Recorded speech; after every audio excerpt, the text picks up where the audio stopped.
I'm gonna get going. Like, well, maybe we'll let people come in a little slower.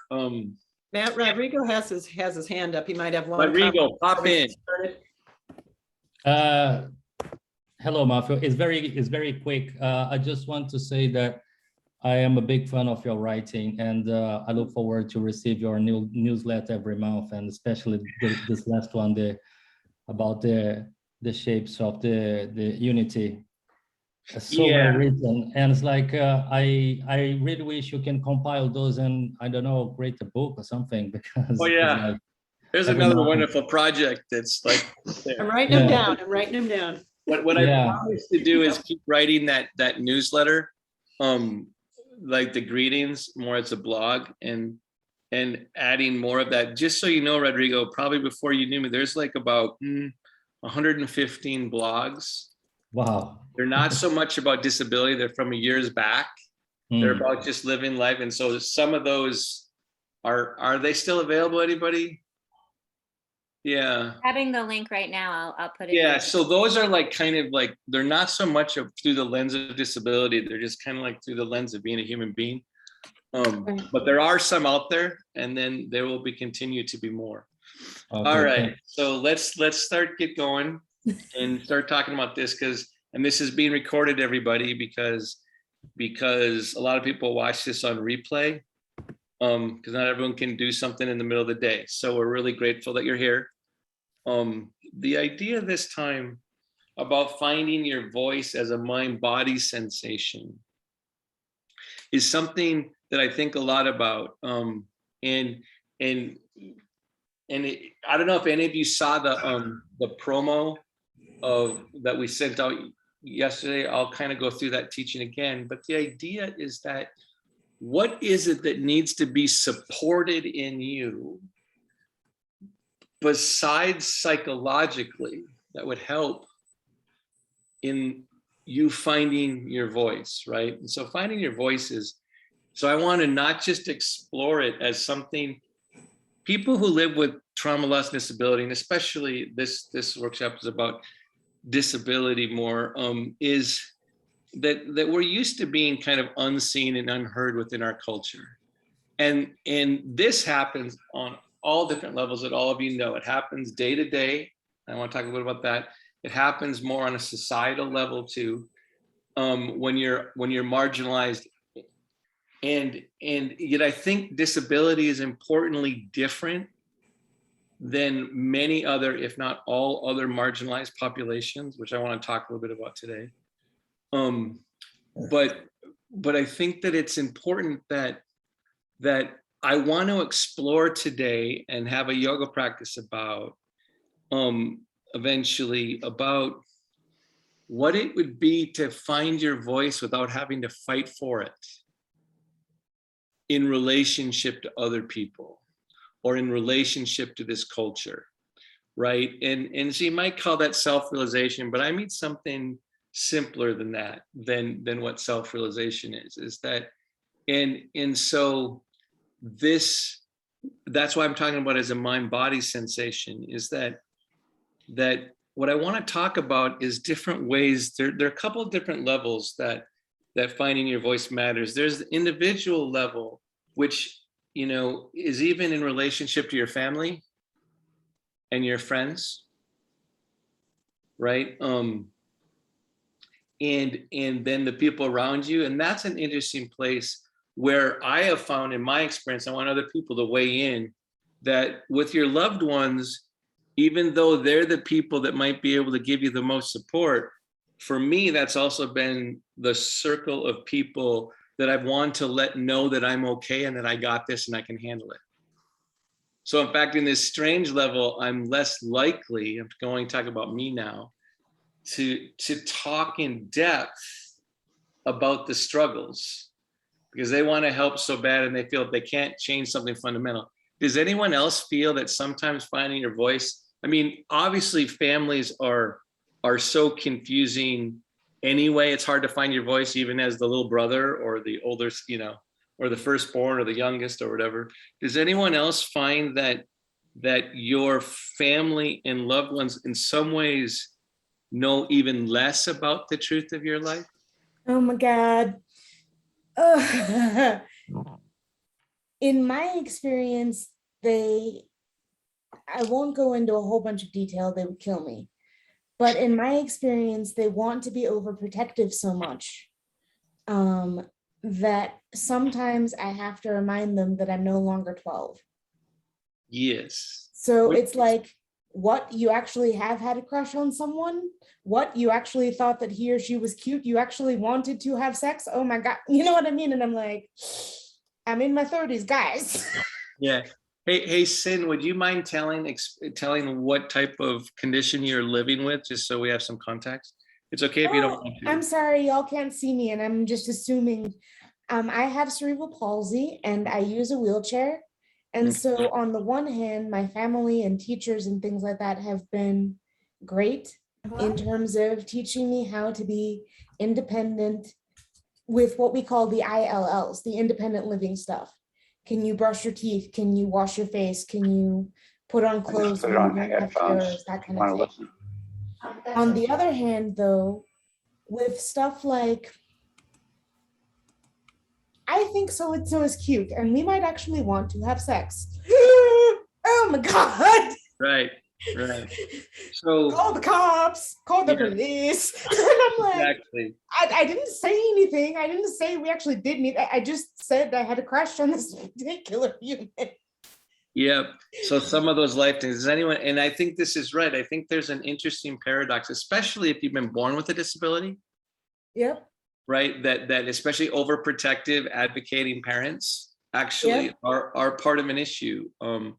Anyone else have anything that they find that's a hard actual population to, a ring instead of population? Think of it as our communities in concentric circles, right?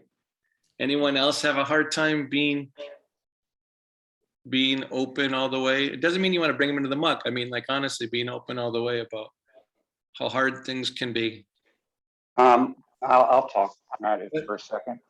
I would say, I think you are, and maybe other people on this phone call, I'm a T4 paraplegic. I'm 67 years old and 10 years in the chair, and neuropathy for 8.5 of those, or 9 of those 10 years. And so dealing with pain is a really hard thing to communicate to folks around you that want to carry your pain instead of just honoring it's yours and being able to have theirs, because we all carry our own pain. I love it when somebody says, oh my God, I don't want to complain to you, or I don't want to say Hey, this. Bill, can you hold on a second? Yeah. Can everyone make sure they mute themselves? Someone's coming in on here, at least on my sound. Is that everyone's sound?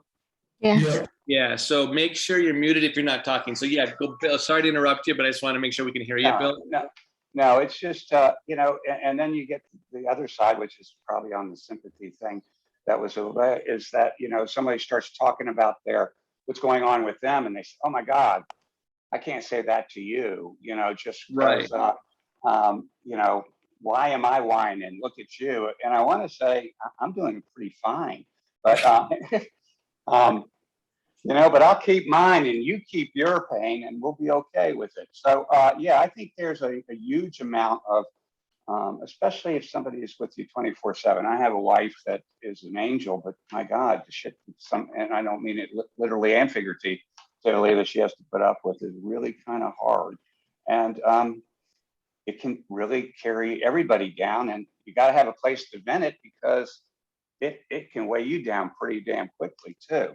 And that the caregiver story is an important one. I want to point something out about what you're saying, Bill. You're saying in ways two versions of the same point. I love what you said. Hey, look, I can tell you I'm in pain and it doesn't have to be yours, right? Both those are boundary issues, right? Like, it's like, wait, it's okay. You can't fix it. But the people that love us the most actually want to take it on, right? And whether fix it or like internalize it, which like you don't want to have happen, right? Because in my mind, I have the answer, why would we want two of us to be in this much pain, right? I mean, like, there's no reason for that. And then on the other side, say again your second point again. Well, when somebody, I sit with a number of folks, just because I do kind of what I call sojourning. And, they'll start expressing what's going on inside of them. And immediately they cut themselves off. Like they dishonor their own pain because yours is so much bigger. How can I even mention this small little piece to you? Yeah. And that's when I really want to say, I'm doing pretty fine. I have good days and bad days, and I'll keep my pain and you keep yours, but you should probably honor it a little better. So, so this is like an example of what I would say is a cultural meme. I mean, remember when we're dealing on a cultural level, we got certain ways all of us have been trained to think about pain or whatever. And my pain's not worthy of expression, or the idea, which I think is actually just completely false, that you can actually ever compare different people's pains. I mean, like literally that's the fallacy. So then they start to think, well, it's quantifiable and I shouldn't say anything, right? And then in a weird way, the effect of that is to shut a door, right? Because, and that's something that we've all on certain levels dealt with, right? Is that like, whoa, okay, no, and then you either take care of it, you have to value their pain, right? Which is fine. I don't mind doing that. But it ends up with this energy that then isn't satisfying for either, and this is why I just, I've said this before, you can never know another person's pain, but you can know the riverbanks of pain, right? And that's the level I try to get in my interactions with people. But I also don't feel comfortable.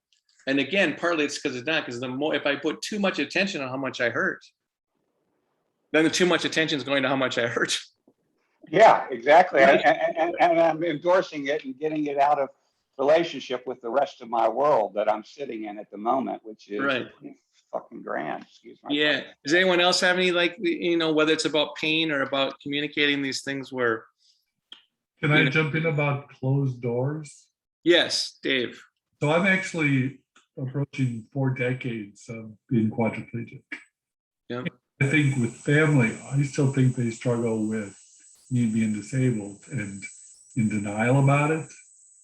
And sometimes there are things in their lives that keep me distant so they don't have to face the reality of my everyday existence or comparison to what's painful for them in their daily lives compared to mine.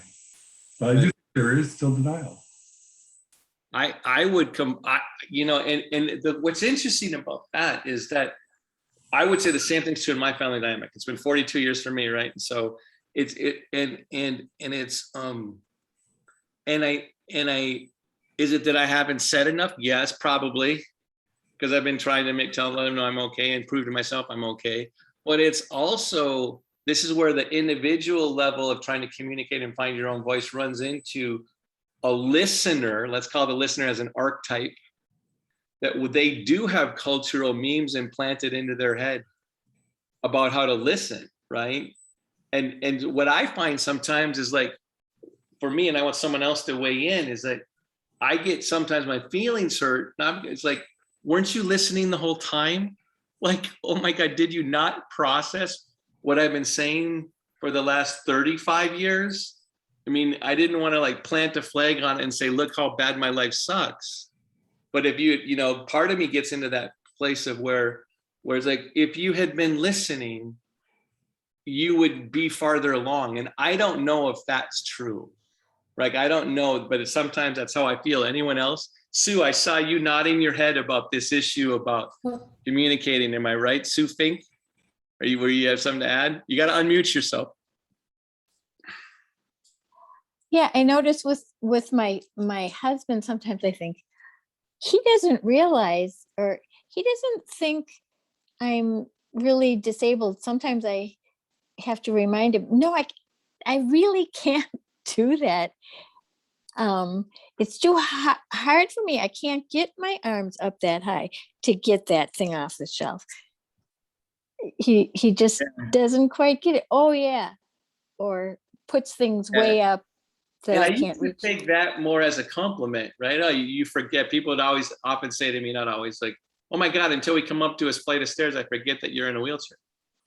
Right. And it's like, and I used to take that as when I was younger, it's like, well, that's really cool. I've actually succeeded in fitting in. Fooling them. Yeah, fooling them. Right.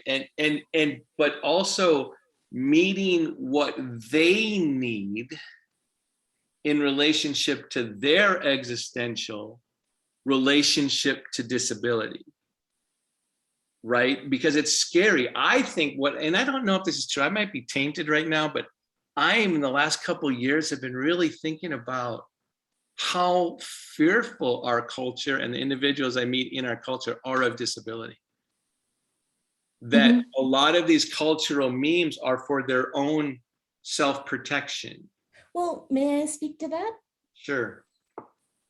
I'm sorry, did I jump in too early? Do you No, mind? it's fine. It's good. In my experience with the whole fear thing, I think it has something to do with, how do I put this? With seeing somebody with a disability, they have to face the reality that we are all mortal, we all have bodies that break, and in Christian tradition, they called it memento mori, which is remember that you are going to die. And if you're living in a sort of headspace where you don't have to think about that often or at all, and then all of a sudden a loved one has a disability or something happens, then having to sort of switch out of that headspace and into, oh yeah, we have breakable bodies and we're all mortal, can be a little bit of like, forgive the movie reference, but the Matrix has you, Neo. Like it's Yeah, I mean, I think jarring. that people with disability force our culture to feel their own vulnerability. You can Right. call it in terms of mortality or death. That's the big D, right? But it's also that it could happen at any time. That's part of the fear of it. And I also think it's really important. That's part of why the issue of disability is different than other, in some ways different than other marginalized groups. I'm not going to wake up tomorrow and be a person of color, right? Like then, or I might not end up finding out, thinking, realizing that I am a different gender or whatever the case may be, but everyone is facing disability. It's a universal thing. So Mary, you want to pop in there? So that is a really, so what I'm finding when I'm being asked to talk in these inclusive environments more, like about inclusion, I want to go, wait, like, so I don't need to be included. Disability doesn't need to be included. Disability has to be recognized as universal, right? Which is different than trying to say, hey, disabled people, come on one of the platforms that we're creating for all marginalized people, right? There is truth to that, right? Like that there, it's one of a many marginalized populations, but it is everybody's story, right? And then it confronts with vulnerability. Mary, you have something you want to say? Yeah.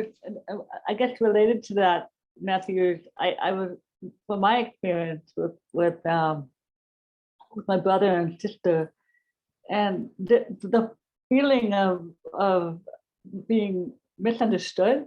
And for example, one of them saying, don't put your hands on the walls. I don't like it when you put your hands on the walls. Or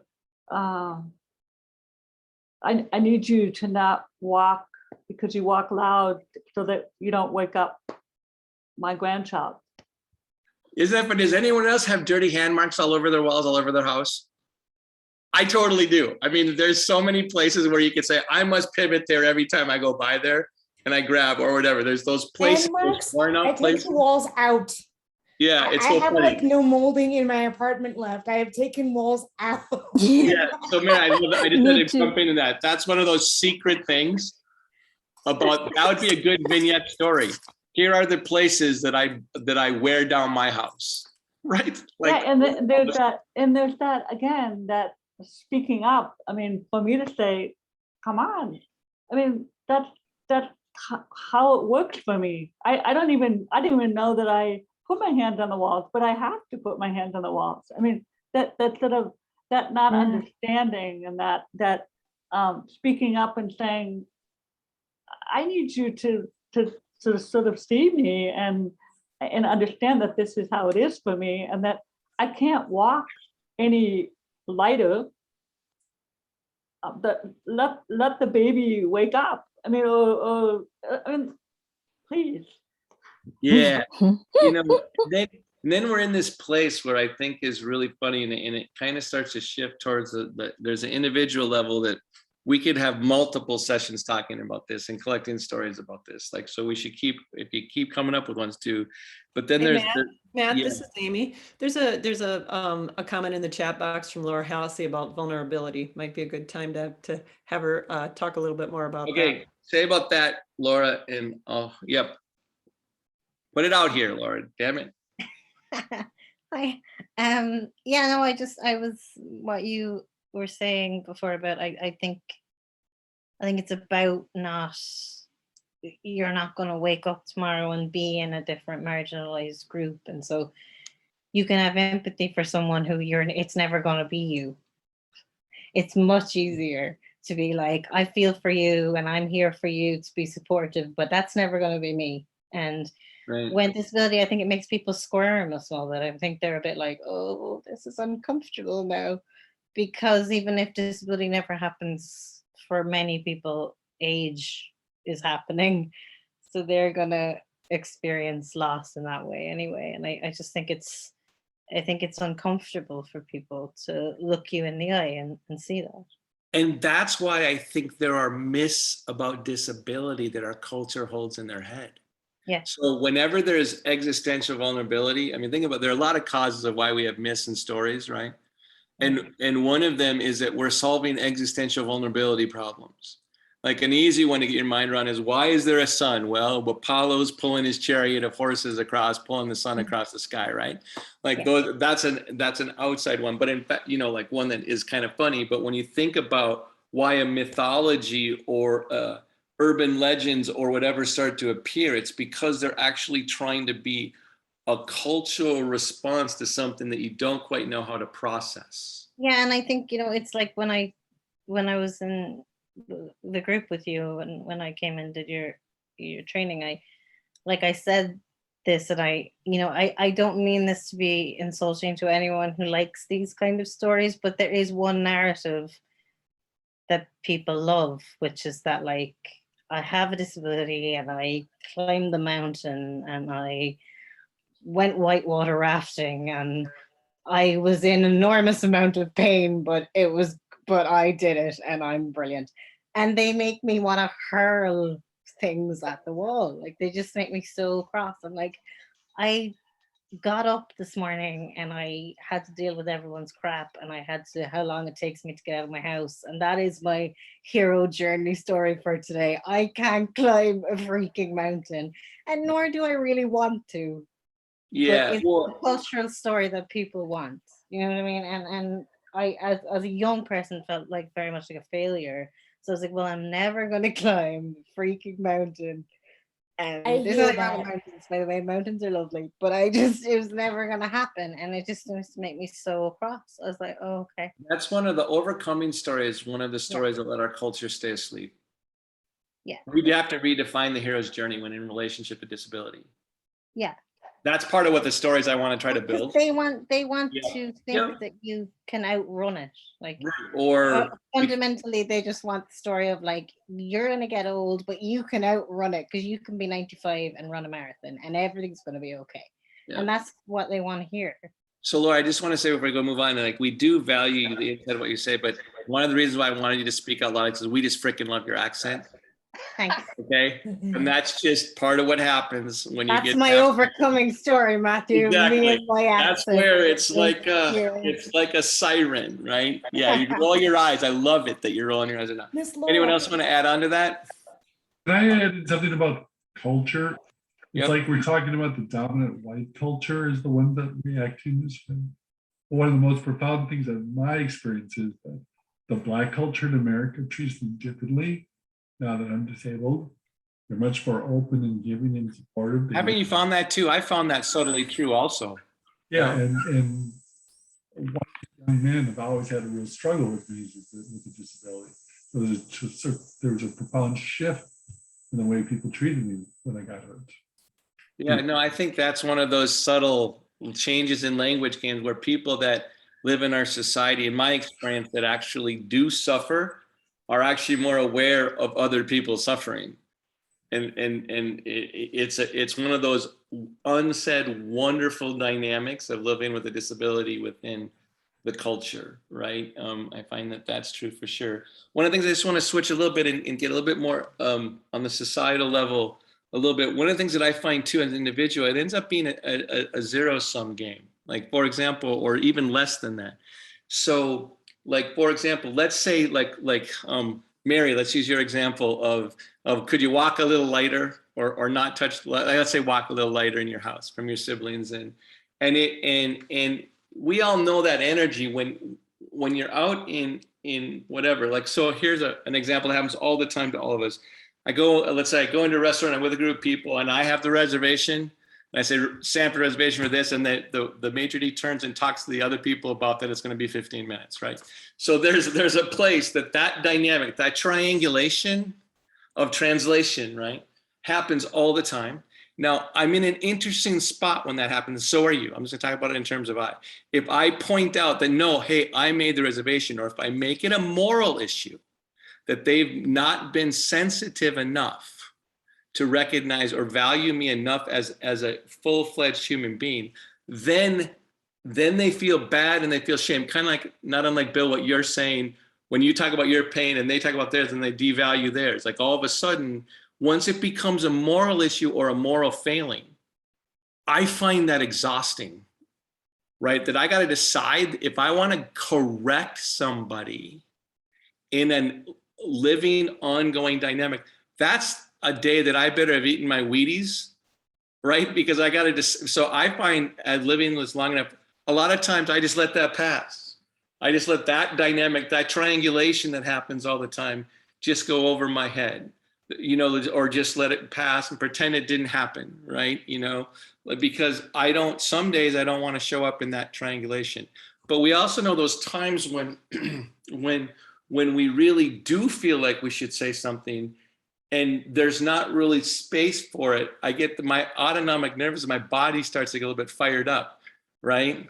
When I've been really disrespected, even when it's unintentional, unconscious disrespect, claiming that space can be kind of funky, right? And once I claim it through antagonism or through confrontation or to point out a moral failing, I very rarely feel satisfaction after an exchange like that. I don't know about anybody else. It's kind of like revenge. Like I've never quite understood the need for revenge because I never feel better after a revenge. When I was a little kid, it's like, oh my God, they punched me, I punched them back and I don't feel good about, you know, it just doesn't work that way for me. So there's this struggle of it being, this is why I want to say that what does finding your voice feel like as a mind-body sensation, as opposed to something you have to fight for?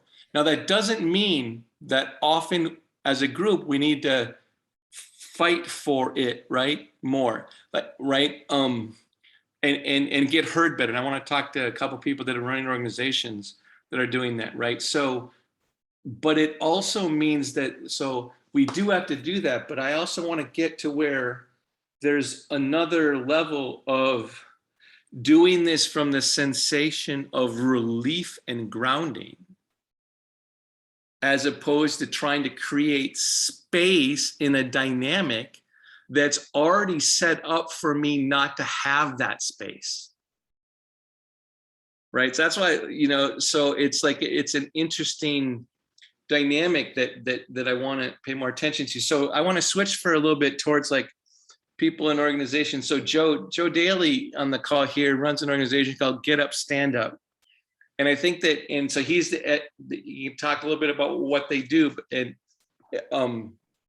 but it's like the evolution in the last few years of what they've had to do to first form and then also raise money actually is an example of this issue of how do we have to tell our stories in order to get heard and maybe raise money. So Joe, talk a little bit the 3 points of what's Get Up, Stand Up works on now, and then what it started at and stuff. Happy to do that, but before I do that, I need to weigh in on the comment by my Irish friend Laura, because I've done some of the things that make her hurl. And I love the Irish R's. But I want They to, also feel good. Yeah. but I also want to point out that the way people treat, so for example, I'm an avid hand cycler and love to go hand cycling. I've also gone skydiving since I've become paralyzed. And the response I get when I tell people I hand cycle and I've gone skydiving, it's like, oh, good for you. Oh, that's so good that you're out there doing things. Before I was injured, I was a marathon runner. When I told people I ran 2 marathons in a month, man, you must be crazy. God, why would you do something like that? The total different dynamic.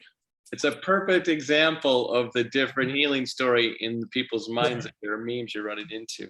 Yeah, that's it. Now I will transition back to Get Up, Stand Up. Yep. Get Up, Stand Up to Cure Paralysis is a foundation that, as Matthew mentioned, I am executive director and a co-founder of, and we started the organization based around getting the message out of curative therapies for people with chronic spinal cord injuries. So our focus is on 3 things. We focus on research, we focus on education, so educating not only the spinal cord injury community, but the community as a whole on what life is like with a spinal cord injury. And then our 3rd focus is on fitness and being able to stay fit with the spinal cord injury and how that works. So when we first started our fundraising efforts, it was just getting the message across on what the cost is to society of people with a spinal cord injury. And we started out by going to the Capitol in the state of Minnesota to secure funding for research. And they really weren't listening to us until we told them how much it costs for someone to be dependent with all of their day-to-day activities. And once we got that across, they were more apt to provide funding for research. And the way that's kind of changed over time is, I think they realized. Hold on with that, Joe. Hold on one second. I want to jump in there and try to give this as an example. If you think about a lot of the foundations, and especially around disability and like spinal cord injuries, are for cures, right? So Yeah. it's actually like an end of the bad condition that the society doesn't want to see. Whether, right, you know, like, and you had to monetize it when you're at the state capitol, you got your first grants for research, right? And that's what allowed you to form, right? So you've got a story going that allows, like, let's like get it before it starts, so this isn't a problem, right? But this is an example also of how so many foundations, but what's interesting is the way they typically tell those stories is tell some personal stories of heroic turnarounds, right? Like, here's the person that did this treatment and now they're got 45% return on blah, blah, blah, blah, blah, blah of their mobility. So a personal story is leveraged for research for a cure, right? And it's like a kind of a perfect example of wanting not to look at all the way at the experiences of the person. So if you're trying to raise money, for example, for a cure or a new treatment, you're not going to necessarily spend a lot of time talking about the hard quality of life, like, you know, it's the hero's journey just to get out of the house, as Laura said, right? That's not going to be the way that it's going to move the money on a societal level, right? And they have to tell this other kind of story. But what's great about that is that's how they started, but now they've got other components. So Joe, talk about those too. Like, well, and also with regard to that, the researchers were not listening to the community and what the community wanted the researchers to focus on. So the researchers are all focusing on the big, pretty picture of let's get someone with a spinal cord injury up and walking again. Not realizing that for most people with spinal cord injury, getting up and walking is at the bottom of the list of where we want recovery to start. Okay. Yeah. Not what we want you focusing on. We want you focusing on so many other avenues. So those being, and that's a great segue into let's focus on getting people more active and how exercise is going to help you more to live in this new life with the spinal cord injury.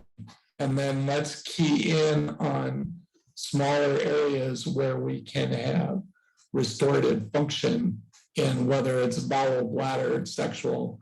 And those are all things that nobody wants to talk about. As Sam was referring to earlier, oh my God, you think about sex or you want, and they want to diminish that and focus on Right. that. Focus on what they receive. But I think it's hopeful that it is, you've added other sides to it. You had to tell the one story to get the money going.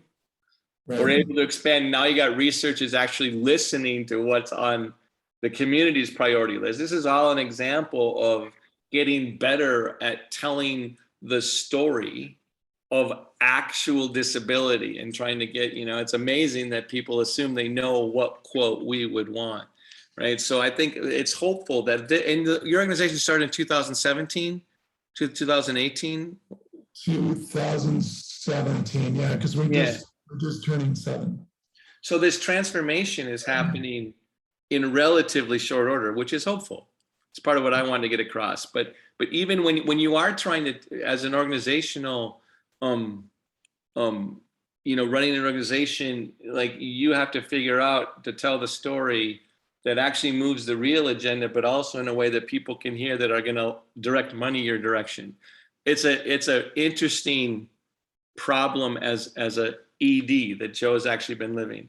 He's obviously reading the quotes, the text, and having fun with them. Let's go back. So does anyone else? I want to frame one more thing before I want to tell a story and head into practice.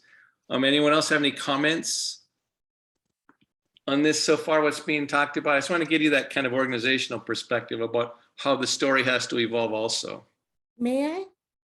Sure, Sin. Again, I'm sorry. I've been being a blabbermouth today. I can't really help it. I'm sorry. I've been getting major X-Men vibes this whole time.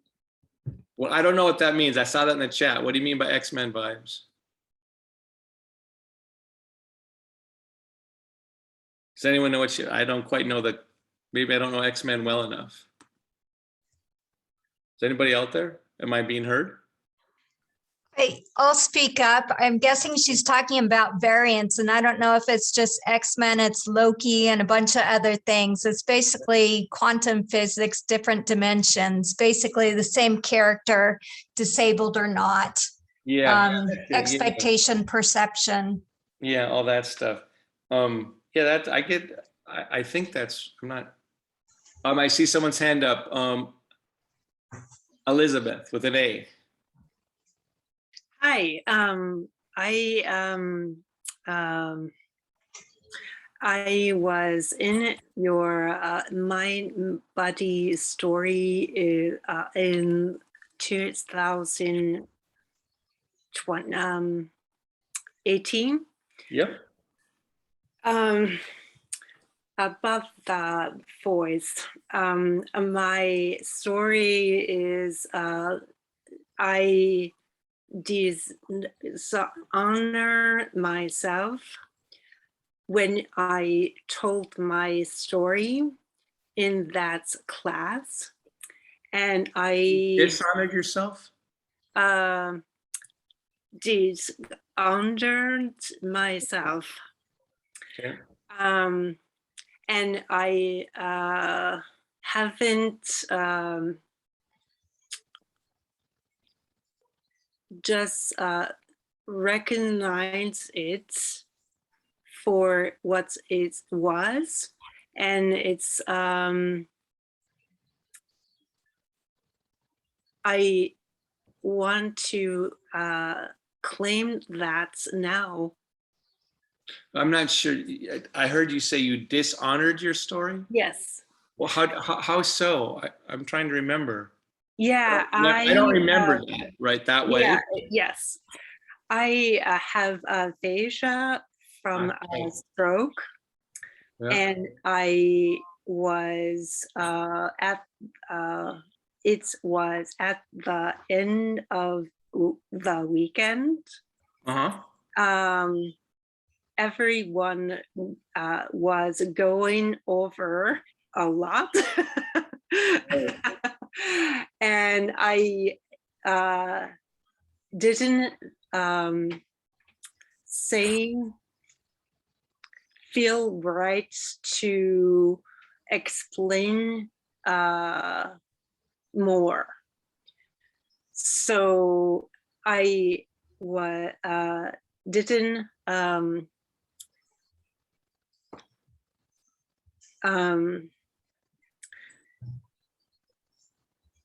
I heard you everyone heard me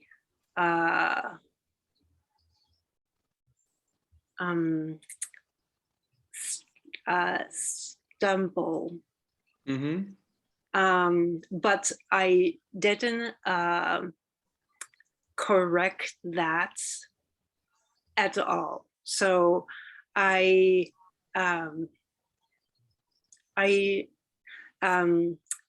finding your voice is something I want to do. Yeah, it definitely takes time. Just so you know, I remember your story as incredibly powerful, right? So just so you know, you might, and there's a difference between describing and explaining your situation and telling a story, right?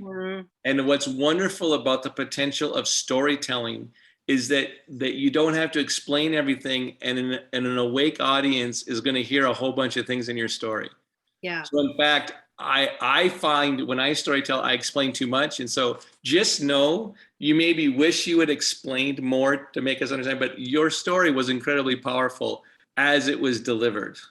Thank you. Right? In a big way. And that's where telling stories is different than us describing the ins and outs of our lives, right?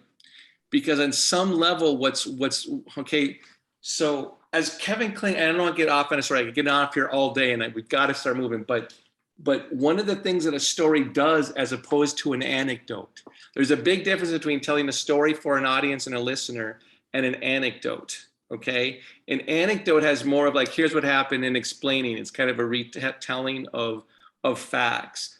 A story has enough ambiguity in it to let the listener be smart and make connections, which then gets them on a different process of empathy and understanding, as opposed to judging and explaining. So it's very powerful in some ways, Elizabeth, your delivery of looking for words, even in what you said now. Believe it or not, the pauses in some ways have this energetic effect to make me listen even more deeply and more carefully, right? And that's part of why I want there to be more storytelling out of, like, if we could start collecting vignettes and getting better at them, I'd like to get those out that are telling what Laura talked about as the hero's journey just to get out of the house, right? Yeah. Then you'd make that funny, you'd make it hard, you'd have all of the paradox in the story that doesn't scare the audience too much. Because here's what I find, if you tell too much of the truth, they stop listening. So unfortunately, there's a difference between it's where what we call embodied mind story, it's where art intersects story to create transformation, right? And so there is an art to telling the story, and as we're all experienced at living with a disability, right? We kind of know that. Right now, it's like if we can add some technique and artistry, not because we need to or have to be justified, but because we want deeper listening to occur, not threatened listening, right? You threaten a listener, you put them on their back heel, you judge them too fast, they're not with you. Yeah. They're doing something else. And we need to bring people closer to our experience, because as you know, I think that there's a wisdom. By the way, I think our culture is on many different aspects living with chronic conditions. Environmental problems, degradation, global warming, a chronic problem, disease in our culture and in the world, right? Systemic racism, same deal. It's not going away fast. We gotta like the resilience that comes from living with a disability or a chronic condition is exactly some of the wisdom this culture needs. We'd rather blame, think about the things that our culture wants to do. It's all the things that you do in the first beginnings of having acquired a disability, for example, or having to fight for your voice, right? It's like the wisdom isn't there yet. So I think these stories aren't just for our space to be heard. There's wisdom here that is so sorely needed in our culture. That's why I'm beginning to write more blogs through the lens of disability. It's like there's a wisdom here. It's like earned ability. Disability isn't unability, it's earned ability. And this culture has not earned its ability, right? They take it for granted, they take it for convenience, they do all this other things, right?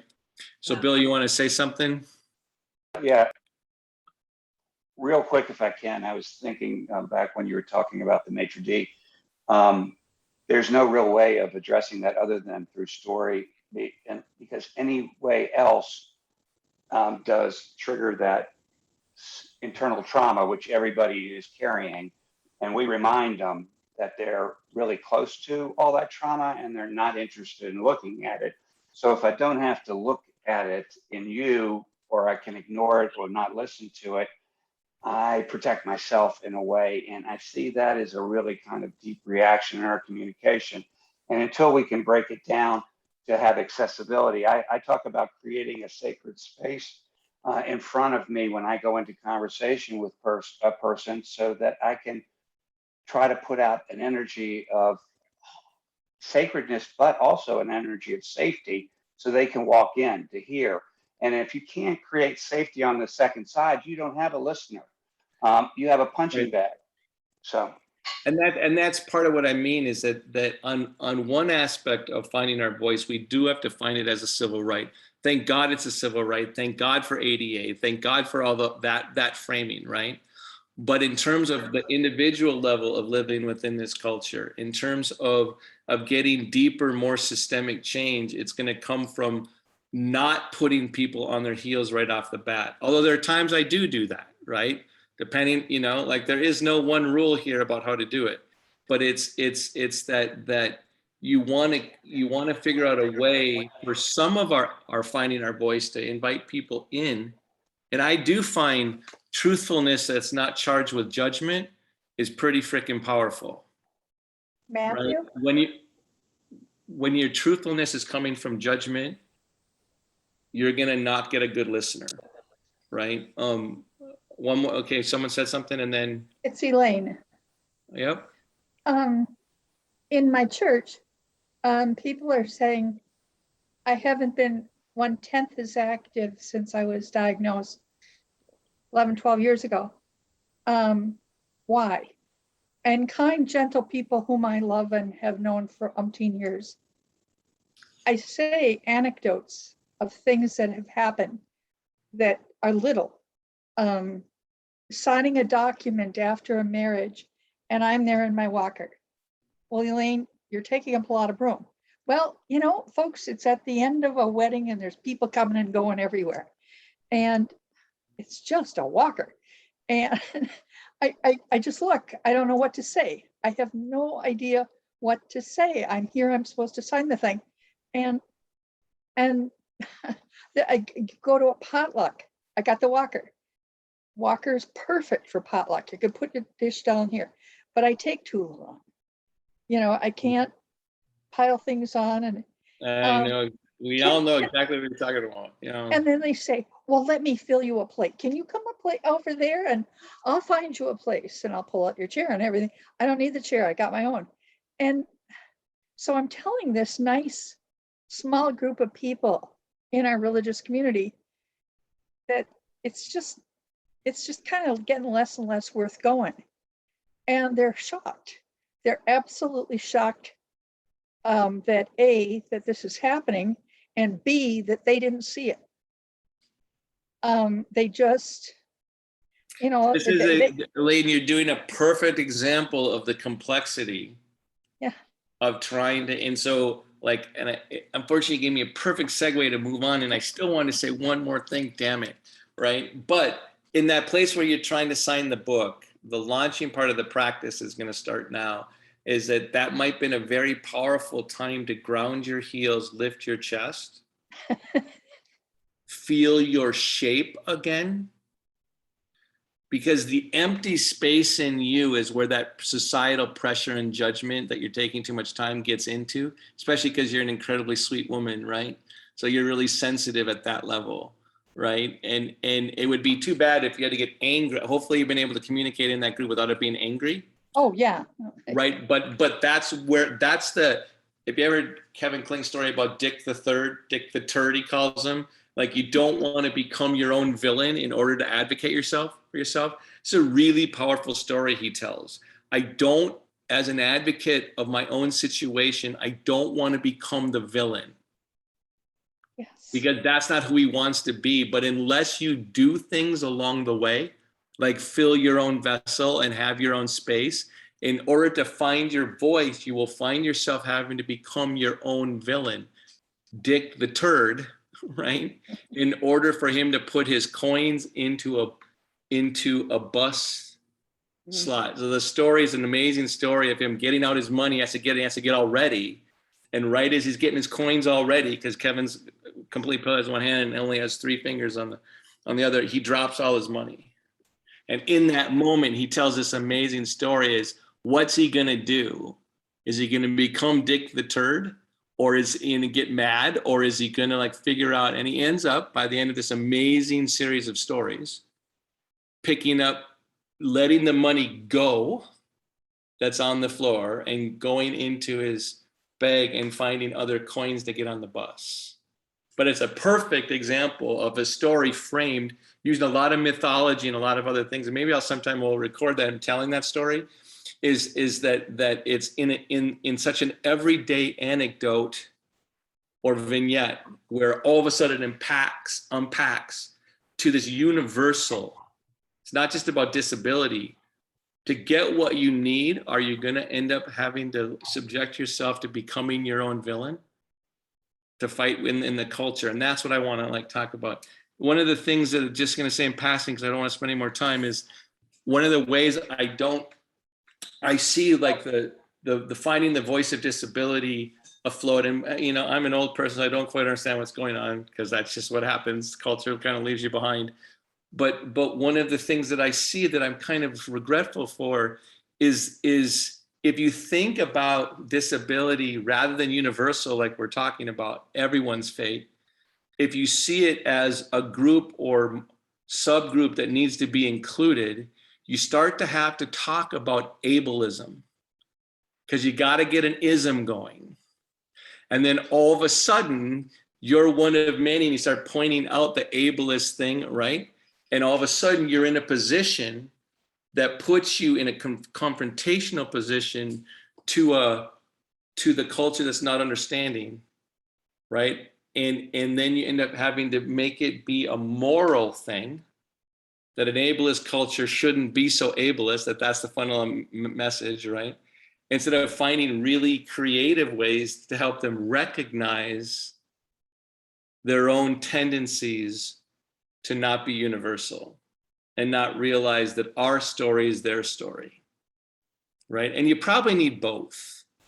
You probably need the framing of it as an inclusive ism, right? That needs to be included. And then this underlying level of story. So I want to quick tell a story about Sammy, teach a shorter practice than expected. Of course, maybe these things shouldn't even try to have a yoga practice in them. That's why I want to add other ones where I don't try to teach a yoga practice too, because there's so much we just opened the lid on that could be explored in a lot of different ways.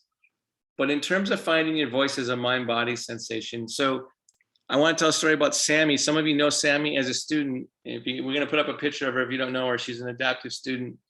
She's a quadriplegic, very high level quadriplegic. This is her by the way, she's when she's in our trainings for teachers. So those teachers, the guy's from North Carolina, the woman in front is from London or from Cambridge. I think the one on the left is from Colorado. So just so you get a feel like who's in that picture. So that's Sammy. When she comes to she changes the life path of yoga teachers every time she shows up, right? And it's because of how she is. So you can take the picture off. So Sammy came to us as a 19-year-old. She was injured in a body surfing accident in San Diego on a trip. Just went jump into a wave and came out as a quadriplegic. And by the time I saw her, she was so skinny, barely alive. And it was one of the OTs that Carrie Sjogren, who now still is with our adaptive yoga program through the Kurd Center, however many, like 20 years later, it's been a long time, 15, 20 years later, asked if I would please meet with her one-on-one. And Sammy, I mean, she can barely, move. This is about as much as she can move. And she had a hard time speaking, and you had a hard time hearing her. And in the beginning, it wasn't so much about her voice, it's about just her figuring out how to be in a body that couldn't move, right? And one of the aspirations we heard early on was that she ultimately wanted to be a school teacher, but she couldn't imagine how to be a school teacher because the kids would never hear her. And her breath is very, that she's not on a respirator is kind of amazing, right? She's right at that level where a respirator is like, she has had a trach and all those things. And so a couple years into her coming, I took a summer off because I was writing Waking, which gives you perspective on how long Sammy's been around, right? I took a summer off for writing. And by the end of the summer, the mom reached out to us and said, when are you starting up again? Because while the time she was in your classes, we could start to hear her better, right? Her voice got louder, and now she hasn't been doing adaptive yoga. Now we can't hear her again. And so we need to do something. And so one of the very simple things we did, the thing about Sammy by being such a high level quadriplegic is that her diaphragm doesn't have enough sensation or bass below the diaphragm. So when she's speaking, it's all the momentum is being generated by pushing her diaphragm, but she can't change gravity. So where if I sneeze back here, I sneeze about this much. If I can come forward and use gravity, Sammy's on the board of directors of Get Up Stand Up, apparently, as I just put Joe in the book in the chat. If I can lean forward, I can sneeze with way more velocity, right? So but her use of gravity, because she can't move, isn't there. And so I describe it to teachers by saying that, that time, and some of you might, someone that's lived with this process life wouldn't remember this, but those of you that have walked at any time in their life, when you step off a step or a curb and you think it's only a 3-inch curb and it's 6 inches, and you have that falling feeling in there where all of a sudden, oh my God, right? That's how it's like for Sammy to speak, right? That she's in that in-between zone, right? And trying to generate air, right? And so one of the things that was so pivotal was helping her feel her legs, but as simple as when she's in her wheelchair and coordinating movement of her arms, right? We would push on her knees. So we'd articulate her femur bone, get her brain a sensation inward and a direction this way to help her feel coordination here. One of the insights of Iyengar yoga is that he says this line that implies that the body also breathes, not just your lungs, right? When effortful effort becomes effortless, you've encountered the fourth method of pranayama, right? That your body actually is crucial as a vehicle through which you can breathe, not just the inhalation and exhalation of the oxygen with your lungs. Okay, so that's a huge insight. And in a way, Sammy, who now works for Target, and by the way, she's not on this call today because she just got a new job at Target, and is in transition and whatever. So she didn't become a school teacher. She went in and, you know, is very successful in what she's doing. But the idea is, what are the conditions? How can you support what support do you need in your body, both physically, and psychologically, that you need in order to fill your space from inside to out? Right? So instead of fighting for your space, you are your space. Instead of thinking and feeling that the victory occurs with how well you articulate the word on the outside, right? Like if you don't, because when you think it all depends on your words, don't you regret it forever because you don't quite say it right? And they don't hear it right, and then you go over and over about it, right? And so sit up straight and tall. So I want to do a little bit of things with the spine as a mind-body sensation. How do you, right? So start to feel inward, and there is remember your breath, right? And your voice. Don't forget a couple of things. Your speech and your voice comes out of your mouth, and your mouth is positioned directly at the top of your spine. That's the C1 right there, right? So one of the things that we explore in Body, Mind, Story too is and Kevin and I are trying to figure out in ways to make it practical for storytellers, what's the role that the body plays in the telling of a story or in speech, right? So like this connection, and don't forget that speech is an incredible innovation of breath control. We're able to take our physical structures and create different tones and different cadences on our out breath in order to speak, right? So we tend to think about it in terms of breath, but if it's also the top of your spine, what are the conditions that need to be met in order for to get your spine to optimally participate in finding your voice?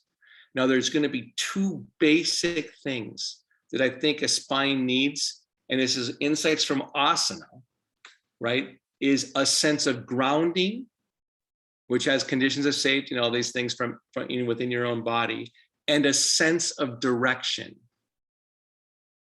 right? So when someone can speak and fill the whole room, right? When you know what you need to say, but you think your sense of direction has to come solely by how well you say your words, you're already losing.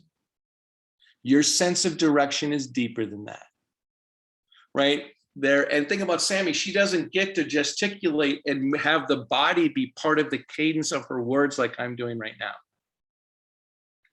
So her sense of direction, she's such a great example because her sense of direction needs to come at a deeper level than most of us are engaging our spine and changing gravity.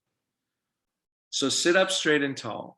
This simple idea of being able to move in multiple directions is incredibly important for speech.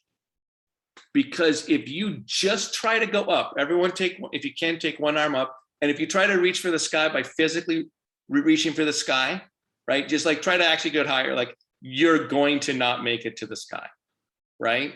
Take your arm down. So we're going to go with the other arm. In order to project from the inner body to the outer world, if I'm going to reach for the sky, I need to go down through my sitting bones. I need to go down to become transcendent. The hope of stories rather than anecdotes, and then take your arm down. The hope of stories rather than anecdotes is stories are transcendent. Right? If I just tell you about my particular anecdote of what I went through, that's only going to have so much amount. And what it's going to generate is sympathy or empathy for me in particular. If I can find ways to move my words and my energy outward from inside to out, the truth will be recognized by a listener, right? So again, now sit up straight and tall. So this idea of of preparing the emptiness. So when I'm been, like, let's say, slighted by the maitre d', right? And I feel like I never would waste my energy this way, but let's pretend I would, right? And I feel I have to say something. Don't you think it's going to make a lot of sense for me to exhale before I say something? That maybe I should pause before I crash into that dynamic? Not just because I want to be nicer, but because I don't want the beginning of my movement to start from my mouth outwards, right? Like if the weight of what I'm saying is just going to be from here out, my nervous system's going to get fired up, right? So the idea of like taking an exhale or pausing before you react. So just like let yourself land for a second. Get better at your mind falling into your own body, right? Regardless of whether your body is doing what you want or fully functional, it is still the reservoir of grounding for anything that goes from inside to out. It's the beginning boundary. What I find is when I land more into my body, my words get better. Don't forget, Patanjali also wrote a book on grammar and speech. It was never recovered. So he's writing one more about the spine and unity and one about speech and breath control, right? It's a really important juxtaposition. So creating ease in your body, but let's use the top of the spine, the location of speech and voice, to create conditions of emptiness. So soften your organs of perception, right? So relax the skin on the face or on the temples, the jaw, the inside of the mouth. Even get before your words and soften the base of your tongue to relax your inner ear. Resist the urge to speak for a second. Let there be an emptying before the projection. It's going to be easier to empty on exhalation. Exhalation is also where sound comes from, right? So you're using the emptying as part of the excitation back to a release again with the words, right? So again, soften your organs up and get empty. And then usually when I'm dealing with the absurdity of some of my cultural interactions with people, at this point when I empty, I see the ridiculousness of the situation I'm in. Right? They're like, no matter what I say, it's probably not going to be perfect. Right? And I'm dealing with unreality on the outside. So after this next inhalation, notice the spark of inhalation. So you empty all the way out and there's this quiet, and then there's this transition of the emptying and then the spark of inhalation, which then is also going to go out again in out breath into words, right? So you've got this process that's much more internal. At a certain level, what you say does matter, but how you are as you say it is how you don't get exhausted. Right? Because is that you've got to be grounded enough. Otherwise, you're going to carry that encounter with the maitre d' with you all day and all night and wish you had said it differently. Right? So this idea of being able to move in multiple directions. So now as you feel your base and you've emptied a little bit, hit down with your sitting bones and lift up through your chest. So here you've got the beginning of movement. Right? At first you inhale and then exhale and lengthen. So you're inhaling and going in every direction. And then you're exhaling into an extension, into something more particular. So I've got all these things to the maitre d' that I want to say. And the words I'm going to say is going to be a narrowing, right? But I want to keep that, and the maitre d' may or may not be able to hear what I'm going to say. So I want to make sure not to have my success be based on what he receives and hears, but rather on what I project. That's why, Elizabeth, your story was actually so successful, right? Is because of how you were as you told it, right? All right, so again, this down to go up, which is creating movement. So now you're bringing movement. So try to lean forward a little bit, which I know, like for Michael, trying to shift his gravity forward is not so easy. So try to lean forward and lift your chest and hit down through your sitting bones and your feet. And then sit back and know that energy is going from inside of you to outside when you speak, not completely unlike coming forward and lifting your chest. It's just more dispersed, okay? It's coming out, it's not as tangible once it leaves your mouth. It is energy carried in sound.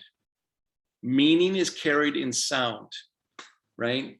And so what can I do to create the conditions of support to allow the initial propelling of my voice to go into what is going to be less tangible? Well, I'm going to need grounding. All right. And if I'm thinking that the top of my spine is more integral, my spine is more connected to my breath, I want to create a sense of grounding. Right. So like just everyone that can push in on I'm taking my thumbs and I'm pushing in on my hip bones. Right. And I'm trying to feel, oh, see now, whether it's putting my legs in together like this, right? I'm trying to create a container around the base of my spine, okay? So I want whatever it is for you, right, to do something that feels good at the base of your spine. Because I want you to notice something, then release. I want you to notice something. When you start your next inhalation, notice that there's a very slight abdominal grip at the very low abdomen when you start your inhalation. If you don't have that, like Sammy doesn't have that, she has to start the breath from way farther up. That's why her neck muscles are really strong, right? But it's fatiguing. So I want you to notice that there's a slight grip at the beginning of your inhalation. And then an extension on your exhalation, right? And so because there's this grip that you may or may not have been aware of, I want you to set the conditions of safety for that grip by pushing in on your own femur bones or hips and noticing the relief that comes from boundary. Because one of the things about your words, once they're out of your mouth, they don't have boundary anymore. The boundary is how they're received, right? And so I want to start my speech and my voice from a sense of boundary, where boundary is experienced as relief and not just anticipation. If I'm going to have all of my interaction with the maitre d' be dependent on how it's received,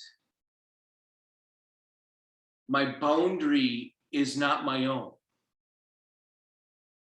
It's how it meets the world. Good, and then release.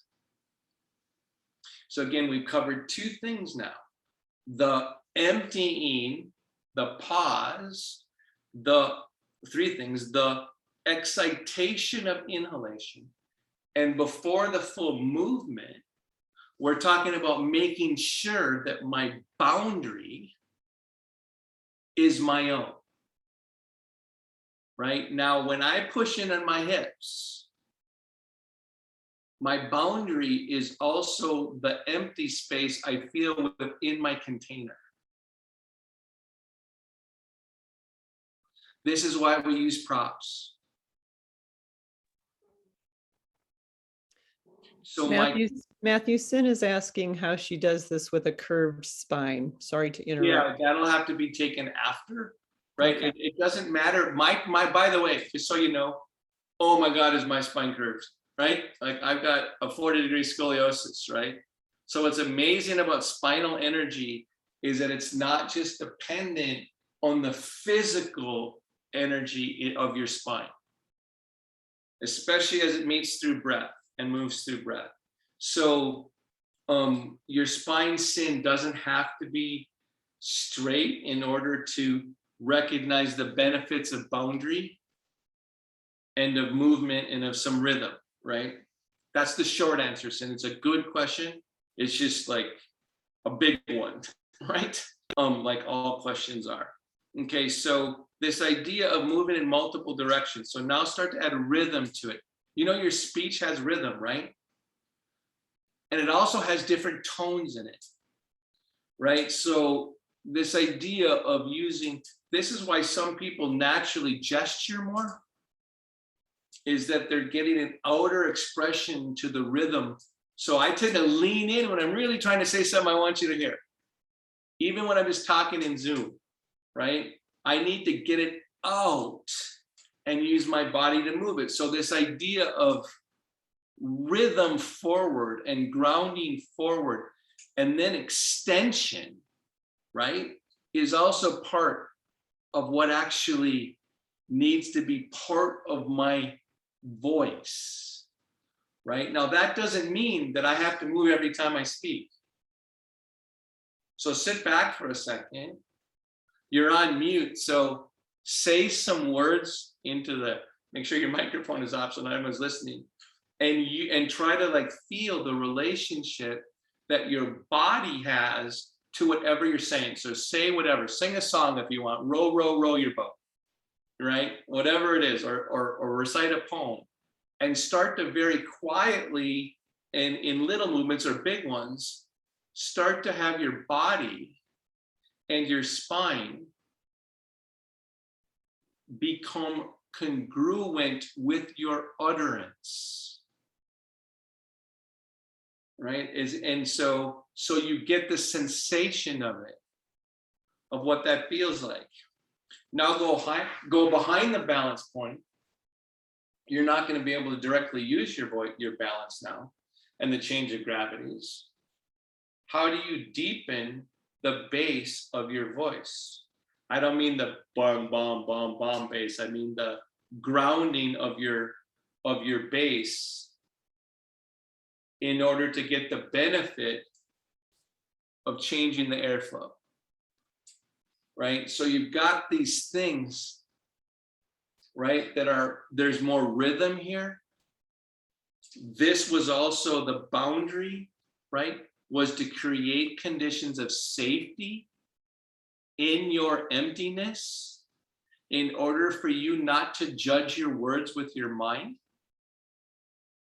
So the boundary of your body creates conditions of safety that are different than self-judgment for your voice, right? So now, of course, I want you to create the spine to get that it's not alone, that there are ways to create direction that comes in up through my core and out through my mouth, up through my core and out through my mouth. So we've been doing the out through your mouth like this. If I come forward with a drop chest, that's not coming out my mouth as much. If I come forward with a lifted chest, don't you want to stick your tongue out? So just so you know that there are whole poses of using your face and mouth, right, as part of the pose. Why? Because it starts to get the top of your spine wants to get synchronized with the movement, right? So try that a couple times. You're moving, you're opening your mouth, right? Can't you feel kind of the roar of it? Like, right? Have your body be part of your roar, not just the quantity of your air, right? Not just the amount of your air, because some of us have less air to actually push forward into the world. So when I wrote this to Kevin Kling, he wrote back, he says, why do you think a baby's cry can fill the Metrodome? Why is it one baby's cry on an airplane can actually drive everyone insane? We know how to fill the room. We just forget as adults, right? That we know how to hit that completeness, right? So now to help this movement again, I want you to put your hand on your knees if you can, or if you need to just ground and lift your chest. But I want you to push back, get input this way, right? And lift your chest and come forward. So you start to synchronize the direction of the airflow. Have you noticed, well, and I haven't been able to do this in 42 years, but when people are being inspirational speakers, I usually don't do it from the seated position. Think about that. They stand up and they move around. So you'll see me pace in my wheelchair a lot when I'm speaking, right? Because I want every part of me in the direction. So I'm hitting back, I'm grounding, I'm lifting, and I'm coming forward, right? And I want to keep feeling that, how to include, and when I come forward, now push down on your knees and feel where your feet are. Ground your feet, come up through your sitting bones, lift your chest, and feel this movement of energy, right? It's not like watching someone stand up, right? And the question is, how do I include my whole body back here? Do I imagine it? Or do I make sure that all of me is coming into my voice? Right now, the trick is, how do you include the empty spaces of who and what you are into your speech without becoming too vulnerable? Well, through boundary. So as you're doing this and getting more active, right? Make sure your lips are together, teeth slightly apart. Keep the eyes sinking into the back of the head, keep the quiet, and move with it. Now, just get bigger. Take your arms wide. But take your arms wide from the center outward. Right? Now, hit down through your sitting bones, ground your feet, and take your arms wide. Become the direction of your sound without sound, right? And then back together. And right away, some of us go off balance, right? So if it helps you to take only one arm up, so I could do it this way, I'm compressing my spine right there when I do both arms. When I really want to do it, I'm going to ground with this hand and go with this hand as a way to feel my out breath. Right? Feel, I'm doing the F, right? There's a good one. Right? Feel my out breath in coordination with movement. Switch arms. Feel my out breath in coordination of movement. Feel my out breath in coordination with movement. Right? And then release it. Now I'm going to ground it again. Because I can tell you, after I've spoken a lot, and I remember learning this from Gita Engar when she said, she was supporting her legs in a convention in simple cross legs. And she said, don't you know that when you speak a lot, your legs get tired? That was mind blowing for me. So this grounding of my legs is essential for the projection of my voice, right? I want to get this outward into the world without my judgment. See, the body can project without judgment. The mind judges everything. right? Getting that connection. And then sit and be quiet and feel the calming sensation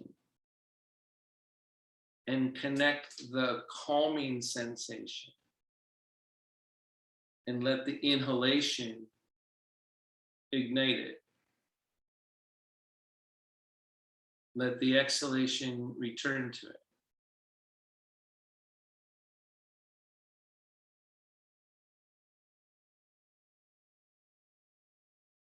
So one of the places in Body, Mind, Story, but also in a lot of things that we do to help the voice is,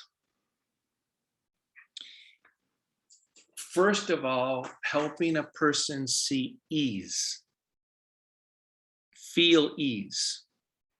When I'm all of a sudden, if my communication is coming out of an affront, the maitre d' talking not to me, even though I made the reservation, I am not coming from a sense of relief. I am coming from a slight that's going to put me out of my body and out of my base. Okay, and that's going to make me lose energy faster. Right? So this idea of the pause and the feeling of the container, right? And when we want to get, you got to be careful with how much you use your body, because that's also an expression of violence, right? If you come into someone's space too fast, right? But then there's also, so if I find that pause and I ground it, and I make sure I know how to fill my vessel from inside to out. So helping someone find their voice is one of the conditions, is to help them find a sensation of relief, but a sensation of relief in their body. Okay, and then supporting between the shoulder blades, supporting the seat of consciousness. So in Body, Mind, Story, we'll be doing a lot of different things trying to get this part of the person supported, either lying over a bolster, going out. So we're preparing all this movement of energy. So by the time they're telling the story, it's as much about the energy coming out of them as the truth of their words or the explaining of their words, Elizabeth, right? Like that's how it came out. Your story to me was incredibly authentic because it came from inside to out, right? And so that's part of the process. And it's amazing. It sounds so barfy, but supporting the spine, especially behind the heart, actually creates the conditions of expression. Because then when you make the connection between your life force at the base of your spine and the top of your spine, the outward expression of breath, when you make sure that the weakest point, the greatest point from each side between those 2 points, the part of your spine at your chest, right? So it gets supported in the middle, it actually comes out better. Right. So I hope that's some insight. We didn't, because this group is so good at communicating and talking. The practice wasn't long. I hope that was helpful.